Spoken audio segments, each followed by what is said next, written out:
Bonjour à toutes et à tous et bienvenue dans ce nouveau format proposé par Technique Bay. Ce rendez-vous, c'est l'occasion de donner la parole aux acteurs et aux experts de la construction, des protections solaires et des fermetures pour décrypter ensemble les enjeux forts du moment. Pour ce premier épisode, nous sommes en studio avec Philippe Seas, président du groupement Actibay. Nous allons parler bilan et axes de travail de sa présidence, mais aussi place de l'engagement au sein d'une organisation professionnelle et bien sûr, rôle du groupement Actibay. Philippe Seas, bonjour. Bonjour. Alors, vous êtes président de Seas PSP, une entreprise spécialisée dans la pose des fermetures et des protections solaires. Tout à fait. Mais aujourd'hui, c'est en tant que président du groupement Actibay que nous vous recevons. Alors, je rappelle rapidement, le groupement Actibay est affilié à la Fédération française du bâtiment. C'est un groupement professionnel qui réunit tous les métiers des stores, des volets, des portes et des portails. Et des portes automatiques piétonnes également. Et des portes automatiques. Alors, Philippe Seas, vous finissez votre premier mandat à la tête du groupement Actibay. Vous allez commencer le second. Qu'avez-vous retenu de ces 3 années ? Alors déjà, premièrement, je me permets de préciser que le second mandat ne sera réel qu'au moment où le conseil d'administration votera, je l'espère pour moi, en tout cas dans les prochaines semaines. Voilà. Mais pour être précis, effectivement, je me présente à une deuxième mandature. Et quel a été le bilan de ces 3 dernières années ? Déjà, ça a été évidemment très enrichissant pour moi. 3 années où, avec le conseil d'administration, on a pu s'impliquer dans différents objectifs. Et j'ai pu m'apercevoir que je connaissais un peu le groupement Actibay par sa partie visuelle, qui était un peu la partie apparente de l'iceberg. Et en fait, pendant ces 3 premières années, j'ai pu plonger à l'intérieur de cet iceberg et m'apercevoir de toute la partie qui était sous-jacente et en lien, justement, comme vous le disiez, avec la Fédération française du bâtiment, avec aussi le groupe Métallerie, avec les différents syndicats rattachés à ce groupe Métallerie. Et donc, ça a été pour moi fort enrichissant parce qu'on s'aperçoit que c'est un énorme réseau par lequel on va pouvoir par les moyens qui nous sont donnés à tel ou tel endroit, pouvoir faire avancer nos projets. Chaque président qui m'ont précédé ont dit qu'ils avaient 3 années pour comprendre le syndicat et 3 années pour réaliser enfin ce qu'ils avaient envie de réaliser.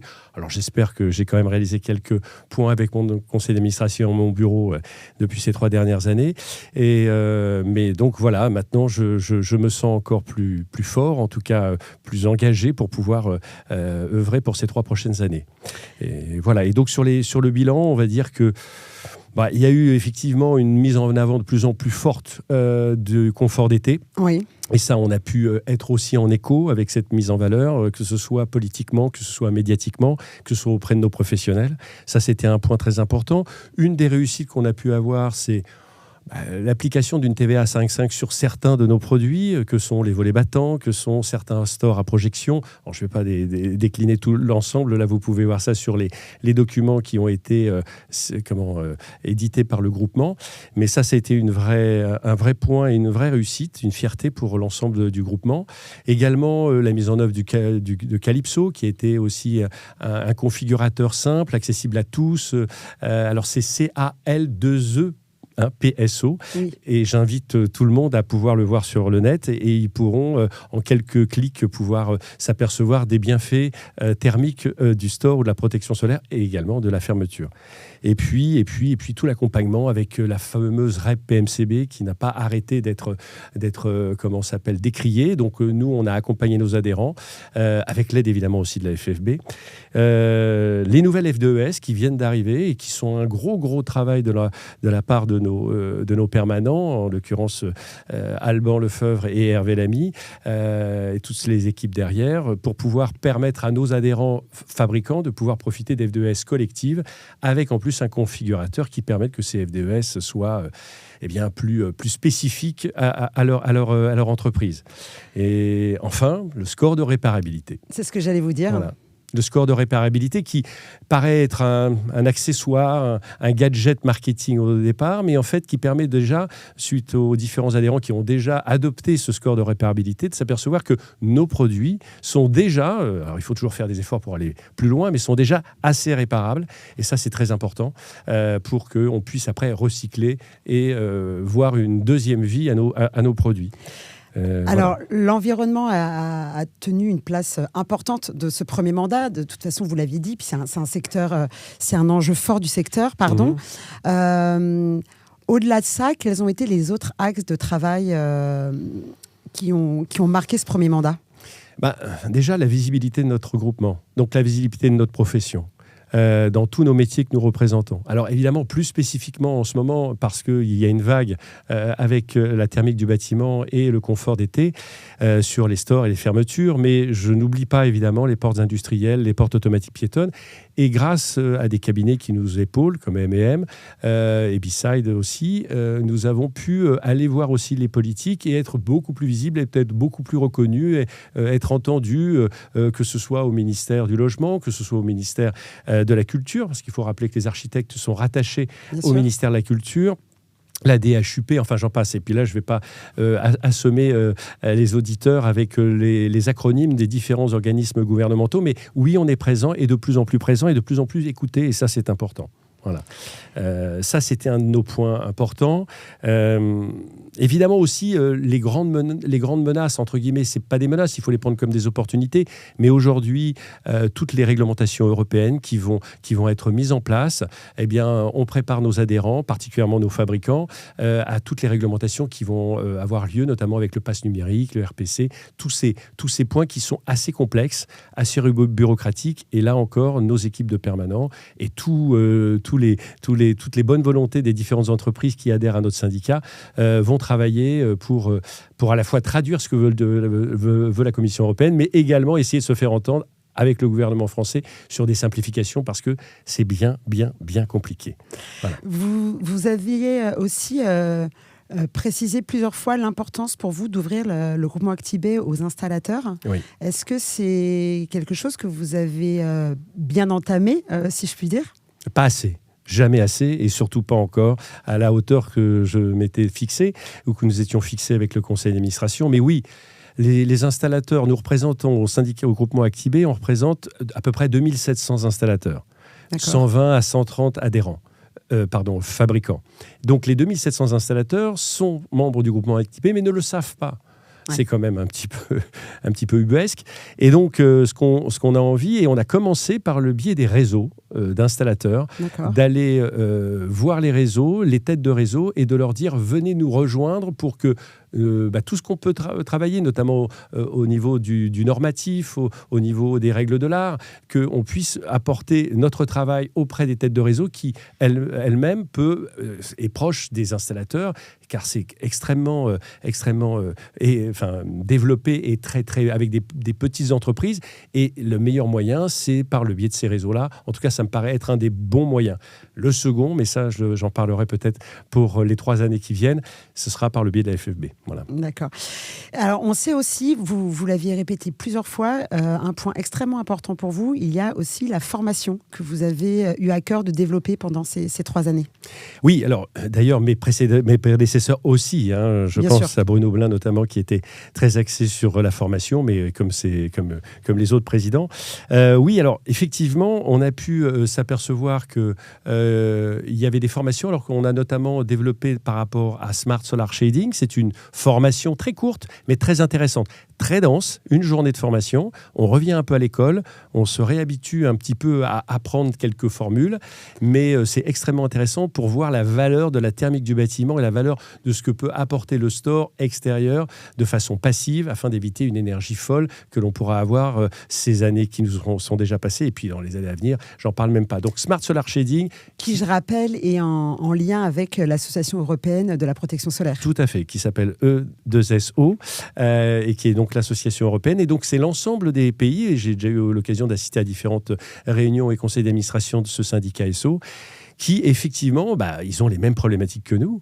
Et donc, on est d'autant plus fort quand on est plus nombreux. Ça va sans dire. Donc, effectivement, il y a cela. Il y a aussi les CQP, les certificats de qualification professionnelle, qui existaient déjà avant. J'avais d'ailleurs, moi, en tant que membre du conseil d'administration, je m'étais déjà investi, notamment dans le CQP de l'installateur de store et volets. Mais il y a d'autres CQP, notamment en maintenance de portes et portails. Enfin, je ne vais pas refaire là encore les différents CQP. Et là, ce qui nous manquait, c'était l'étape de la formation à ce CQP. Parce que c'était proposé pour des gens qui avaient plus de 2 ans d'existence dans une société, mais le côté formateur manquait. Et là, on a commencé à faire une petite entrée par le biais de l'éducation nationale avec le lycée Gabriel Péri. La première session a commencé en mars. Elle va durer 3 mois, puis 6 mois d'embauche par rapport aux sociétés adhérentes du groupement Actibé qui ont misé sur ces jeunes. Il y en a 9 aujourd'hui, je crois, mais c'est une première marche. Et on espère que, ça va se développer à Gabriel Péri, mais ça, c'est en région parisienne. Et ce qu'on veut, c'est que ça se développe dans l'ensemble des territoires français. Et ça, c'est tout notre espoir pour les 3 années à venir. Alors, ça fait 3 années bien remplies. L'objectif des 3 prochaines années, c'est quoi ? C'est suivre le même chemin, poursuivre ce qui a été fait et parallèlement engager de nouveaux chantiers ? Alors, c'est certainement pas une rupture, c'est une continuité, on va s'en dire, mais on va... déjà, premièrement, on parle de visibilité, de lobbying, ou de plaidoyer, si on veut. Ce plaidoyer, c'est sempiternellement le marteau qui tape sur son clou. Il faut continuer pour être encore de plus en plus entendu. Donc ça sera effectivement un de nos axes pour les 3 prochaines années. L'accompagnement de la refonte de la REP PMCB, qui est encore... Enfin bon, j'allais vous dire, pour l'instant, je ne sais pas comment on va accompagner. On va attendre quelles vont être les décisions. Mais ça, c'est important. Les F2ES vont se finaliser pour une partie, là, en tout cas sur l'année 2026. Il y a également aussi je parlais tout à l'heure du passeport numérique de la RPC qui est donc très technocratique, et là on est déjà même en lien avec d'autres syndicats professionnels pour pouvoir, que ce soit le SNFA, que ce soit l'UFME, dans nos métiers que sont le store et la fermeture et la baie, pour pouvoir on a fait même une lettre ouverte avec les différents présidents, et là on va continuer pour nous faire entendre notre voix, mais c'est pas évident parce que c'est un énorme mastodon. Mais en tout cas, quoi qu'il advienne, on sera là pour accompagner nos adhérents. Je crois qu'ils auront besoin de nous et nous d'eux. Voilà, pour les prochaines années. Il y a aussi ce lien avec la FFB dont vous parliez tout à l'heure. Tout à fait.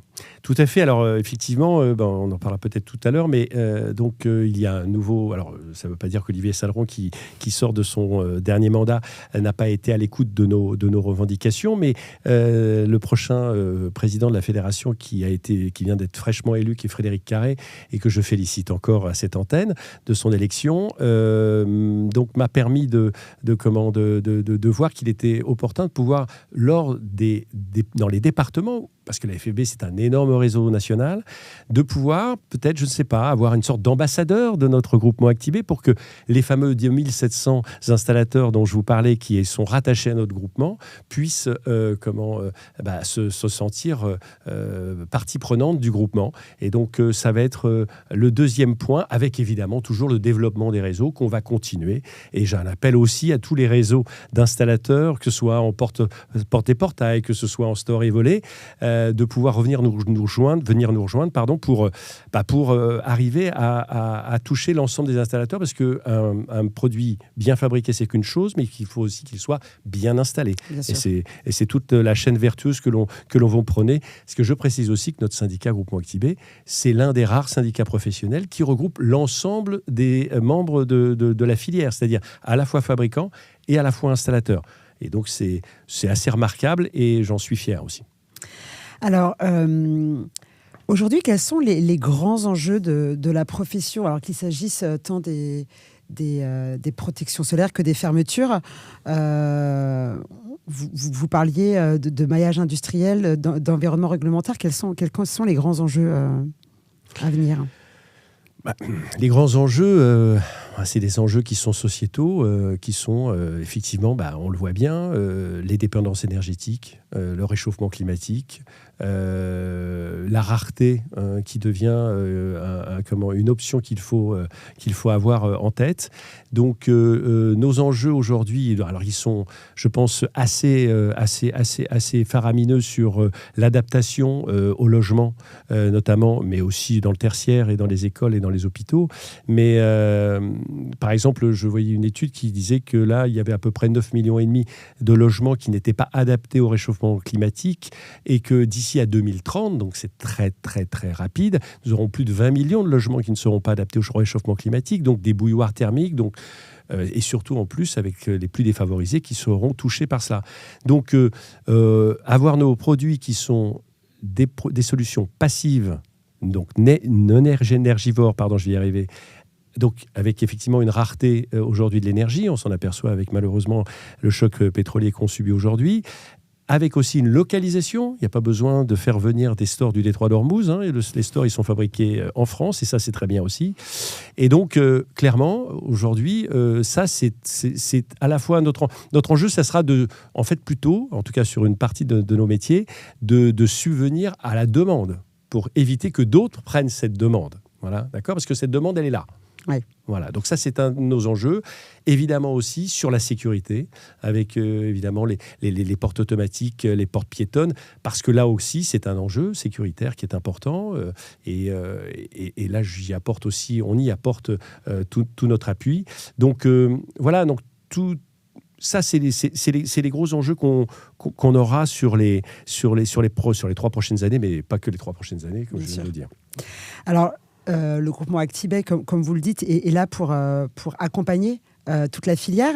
Le groupement qui vient justement d'élire son nouveau conseil d'administration, pourquoi s'engager dans une organisation professionnelle et qu'est-ce que ça implique ? Alors, à titre individuel, ça implique énormément d'enrichissement.